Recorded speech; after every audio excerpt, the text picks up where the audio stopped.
We're back to it, the rundown. We had a little break last week, obviously with the festive special, but it was round 10 of the Gallagher Premiership, and it was a cracking Friday, Saturday, Sunday, where there were some bumper crowds, Corbs, some real historic, I would say record crowds actually across the board, and some big results. Just a quick one though, in terms of those crowds, those festive crowds. There was 76,000 at Twickenham. We'll come on to that in a minute.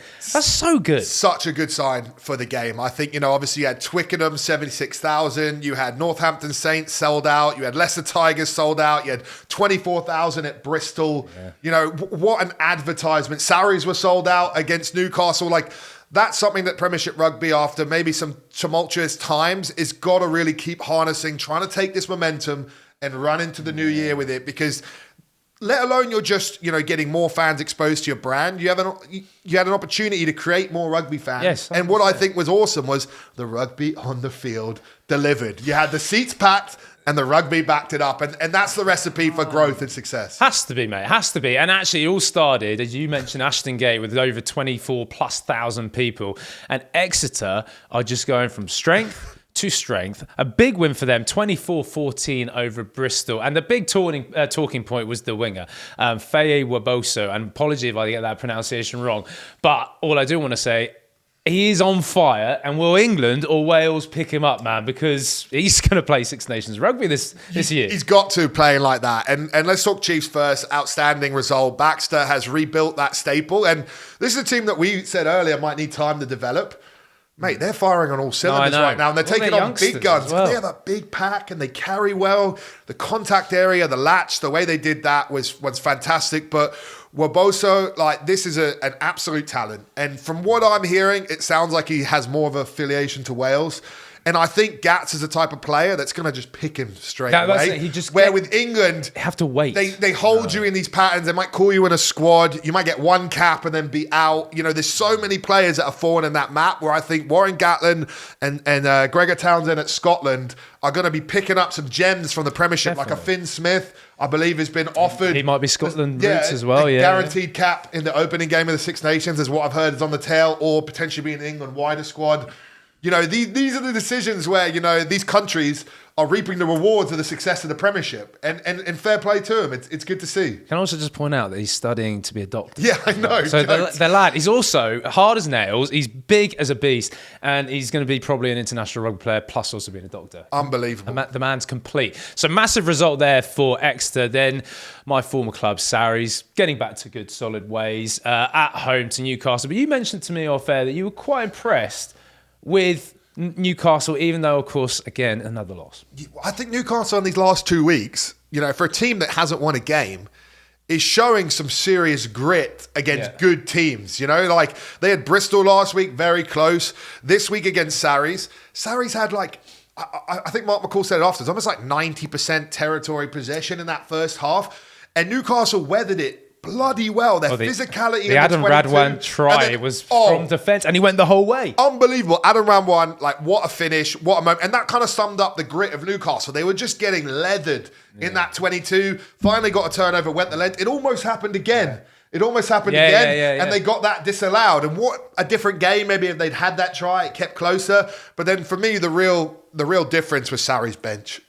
When you can bring on Ben Earl, Billy Vunipola, Jamie George, Nick Ezekwa, out of nowhere to just lift that last 20 minutes. That there was just too much for Newcastle, even with a rotated Sarri size. And it's getting hard for Alex Codling and his team to probably keep their heads up. But considering where they are, they've not thrown in the towel. I can see grit there. And he even said that, Alex Codling, in his interview after, was very proud of them. And hopefully that gets them around that corner where they finally get that win. They finally catch someone and they get that win. I can't see it too soon, though. Anyway, no, I don't really be mean. I'm just saying that it's going to be a hard Premiership season. And in terms of a tough game, it's at Northampton. And Northampton versus Sale. It was only 7-0 at half-time. I was talking about an absolute battle, but it was George Furback's 2 tries in the second half. Saints are, again, we talked about Exeter, a team built off youth. Phil Dowson, director of rugby there, I just love what he's doing. He's giving people confidence. The likes of Finn Smith, you said he might be playing for Scotland. He's playing with confidence at 10. That's a quality win. for Northampton. It's unbelievable. Like, Saints for the last couple years have had absolute fuego attack. Like on the front foot. Fire in Spanish, if you didn't know. Love that. So, yeah, just bringing my San Diego vibes here. That's about all I got other than taco and burrito, which I got a lot of. Love that. Yeah, back to my point before I got distracted. It's like their attack's been pretty money for a couple of years. Sam Bestie. And Boyd coming in, the rebuild, the re-identity. Saints were a very one-dimensional team at the end of the Malander era. Complete rebirth, and you're seeing the rewards of it. The amount of homegrown talent in that team, in the back line, in the pack, the ability that... English talent. English talent. But that's also what I mean. through the academy. Through the academy. The whole back line, they basically produce themselves other than Finn Smith. Who else in that starting back line isn't homegrown? No, certainly not from that starting. So, and that's my point. And, I said, don't sleep on Saints on this show a couple of weeks ago, or maybe a month ago now. Yeah. But really... The one question mark I had is, could they handle those big physical juggernauts? One of them. And Sale are there, and they handled them. Mate, this is the most probable I've thought that they have a chance. Like last year, they made it, I think, to the top 4. They were right in the run at the end. Yeah. I just never felt like they could win it. Where this year, I feel like Saints have it in them to win it. Oh, you heard that here first. Yeah, we'll check out the table in just a minute. I want to talk about the big game, quite literally called the big game at Twickenham, where over 76,000 people were watching Harlequins versus Gloucester. And Corbs, Marcus Smith, every single week is just showing for me why he should be in that England jersey come the Six Nations. But it was also the way he was working so well with Danny Kerr. Some of these clips coming up, the way that Marcus can go to the line and change his pace and just get through a tackle and just set tries up easily. It's what he does on the gain line. And then a drop goal, just put that in there. Why not? A complete package 50-22s. 50-22 and that's one thing I'd say is, like, listen, I've rated Marcus Smith since I saw him first when I was just retired 2016, coaching the England under 20s. And Marcus Smith was in England under 18 that they'd called up to train. Yeah. And listen, the kid tore the house down. They play this game scenario at the end of the game where it was like, all right, 2 points down in your own half, have to play out of your own half, find a way to score to win. They claw their way up, he gets 40 out, he bangs a drop goal and walks off. And I was like, I ring him my agent, like, this kid's going to play for England. I'm telling you. Has the confidence. And he's incredible. Yeah. And he's always had that space, that pace and a bit of razzle. But a lot of times when you see him making line breaks traditionally, he was at the back of things. Now he's really on the game line. On the game line, Properly and he's cutting line breaks from there, and that's another layers to his game. And you talk about someone who's great, or whatever. Like, he obviously didn't get the World Cup results or the the game time, and he's just rolled his sleeve up and said, "Hey, Steve, watch this." You know what I mean? Like, George Ford kicks drop goals, I can kick drop goals. George Ford's a tactical, tactical kicker. I can do that. Caveat it though. But then I'm also absolute razzle. Well, I want to caveat though, is that can he do it in an England shirt? I feel like when he plays the Quins, he's just given the keys. Freedom. He plays with Danny Kerr.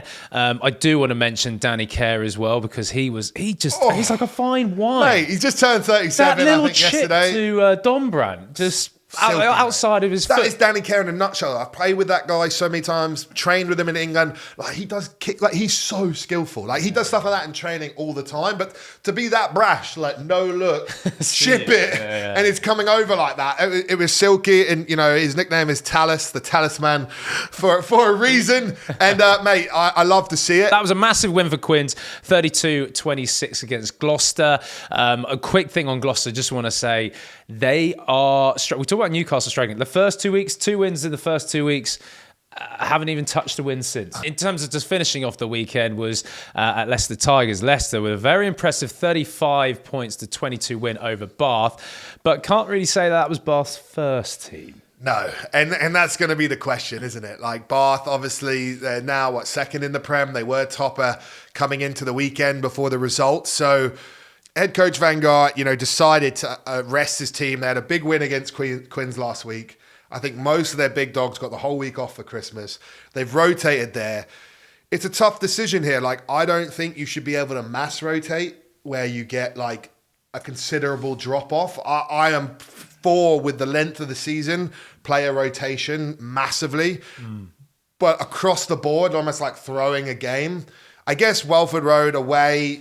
But if you're a player, like we've played, like when you turn around and your head coach is basically saying, "Hey, look, Corbs, I'm going to give you this week off this week," mentally, that player really, there must be a lot of good things happening around the club. One, the trust of the group. Let's not forget those players who did play. They got to be trusted to play, and ultimately still picked up 22 points. But also, like, clearly they've got a plan this season, and they don't want, Finn Russell to be injured early doors, or Ben Spencer, or any other Alfie Barber who might be. So I don't know. I understand what you're saying, but I just think maybe if they want to even think about winning the title, it's maybe what they have to do. Yeah, but is that winning the Prem title by throwing that? Or because I feel like they've just rested for 2 big Champions Cup games. Maybe. And then they have one more Prem game, and then Finn's gone for however long. And I know you don't miss as many games, but to me, I guess if you're going to throw a game away, a hard away game in this league, it's probably the one to throw because it is so close. Like you can't guarantee winning your home games, let alone winning away games, even if you have a team on paper that looks absolute money. So I don't know. It's a tough one, mate. I see your point. But if I was a fan, I'm paying money to come there. It's Leicester v Bath, which is an iconic derby. I do agree, yeah. Like, all right, you rest a couple of your stars, but but that's the thing is that's his coach's decision. And, sometimes people have questioned South African coaches' decisions as they look mad, and then they come out to be genius, in the World Cup. And so I'm not going to write it off, and I think we'll be looking maybe in the playoffs, and you might be, it was pretty good they rested those lads then. 100%. Or they could be they missed the top 4 by 2 or 3 points, and I say, well, maybe they shouldn't have rested 7 blokes. TBD. Well, Leicester were quality in that game in terms of their forward pack. I really like Kata in the midfield. He's a big guy. So really impressive win for Leicester. So let's take a look, though, on how the table sits at the end of that round 10 in the Premiership. And it is tight. Too tight to call at the moment. Northampton Saints, wow. From, I believe they were 0-2 to start the season, to go 7-3. That is bloody impressive. Exeter chugging along. And look, that's how competitive. 7 wins out of 10, 70% of your games is the best rate. And then you look at how close it is, up to 6 is only 3 points. And I'm pretty sure Leicester are going to get a few more wins. So that top 7 run-in is going to be madness. That, bro, you could miss, that's what we're talking about here. Bath are in the top 4 right now by the tied 1 point. If they, that's how tight it is. That's why I'm not sure where you rotate or where you rest. It's a tough equation. And also, there's only 8 more rounds left of the Premiership. I think that's also we've always known in terms of 22 rounds. Yeah. No, there is only 18 rounds worthy of the Premiership. And round 11 is coming up this weekend. Of course, is on the Rugby Network. TRM Plus, make sure you subscribe to watch all the action. And we start things off with Sale versus Bristol. Sale will be looking to get back to number 1. I think Sale will be looking to bounce back from that game. They obviously had a big win against Sarries and then went on the road and almost had enough to win. I think they'll be full guns blazing, ready to get that dub back and then, look towards Europe as well. And then Newcastle, well, you've been very kind to them and they're back at home looking to try and get a first win of the season. Quins will look to try and get some form of consistency, especially after that big win at Twickenham.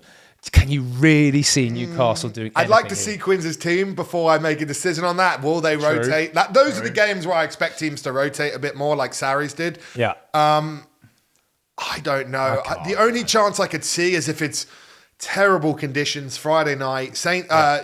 Quins are money in the dry. They've shown that they can win in the wet, but that's probably the only way you see them getting done. And I think maybe, the other thing about Quins is I think they got a couple injuries in their forward pack in that game on the weekend. They lost Marler, Dino Lamb, another player.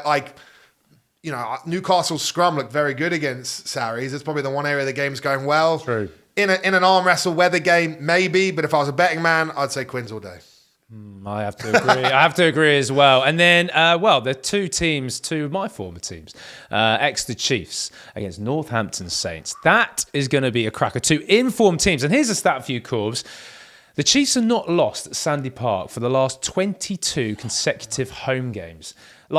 I can't believe how well they're doing this season. 2 teams, that'll be a really exciting game. It'll be a hell of a game. Styles clash too, which is exciting. You've got a bit more direct, forward, grunt, the back's the way. They obviously have flair and can score tries as well, as we've talked about Waboso and stuff. Yeah. And then, Saints are playing money rugby right now and a really well-rounded rugby team that haven't shown any cracks in the areas that maybe teams will go after them. At Sandy Park, Saints having won a bunch of games, But maybe it's they've one never too done far. well there. Yeah. Yeah. But if they like, it's a really hard one to call. If you're a betting man, you say Exeter all day. Yeah. But there's something about Saints. If they can match the forward game of Exeter, they're going to score some tries.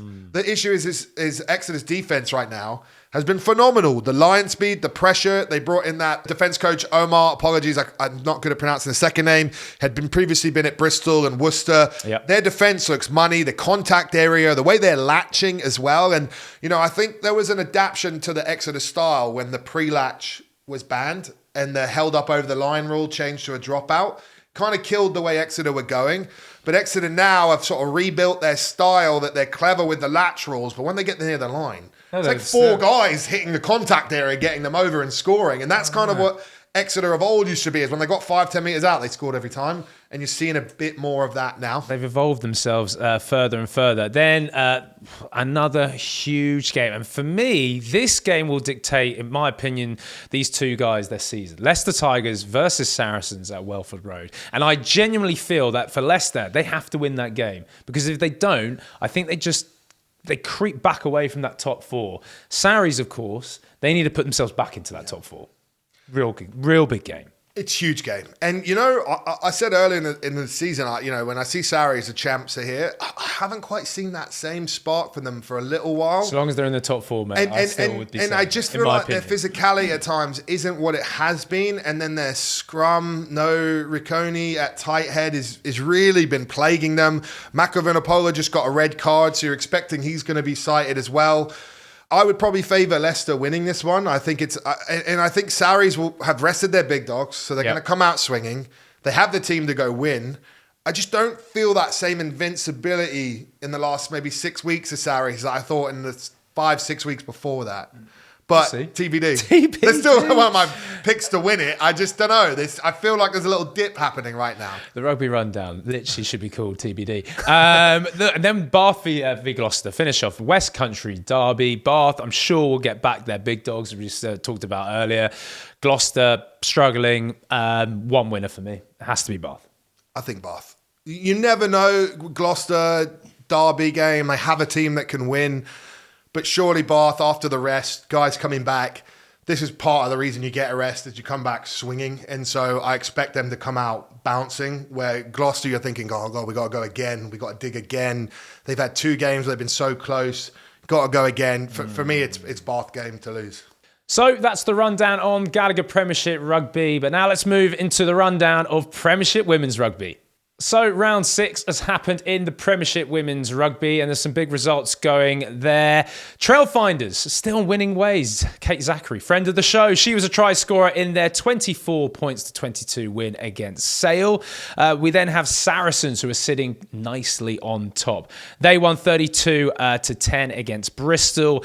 The Loughborough Lightning were at home, but unfortunately losing out to Exeter Chiefs women. They are looking strong as well this season. They won 27-19. Then at the big game, Corbs, a world record crowd for a women's club game, which saw Harlequins unfortunately lose out 19 points to 31 to Inform Gloucester Hartpury. A great day for women's rugby at Twickenham. Huge to hit those numbers, obviously, to get to play at Twickenham as well. And I think the quality of rugby that was played as well delivered. And that's what you want. And we talked a little bit earlier in the show, but when you have these big moments of either viewership, crowd, attendance, you want the product to click on the field. And I think it did. It was exciting. Tough for Quins women not to get the win, but also as well, Hartpury have been defending champions and in superb form this season. 100%. They are one of the only, well, there's 2 teams that have gone with an unbeaten record so far. You can see the league table in front of you. It's Saracens who sit at the top there. They've played 5, won 5. Gloucester Hartpury have played 4, won 4. There's been a couple of games that have been cancelled due to pitch conditions, weather conditions. So it's still very much, there's plenty of rugby still to go. Absolutely. And it's exciting times ahead. And a reminder, it is all available on the Rugby Network. We have a game of the week every week that Women's Premiership Rugby is on. Absolutely. And TRM Plus is where you can find all of that. Make sure you subscribe. And this weekend is, again, another big one. It's Exeter Chiefs women against the Trailfinders. You can catch that, of course, on the Rugby Network.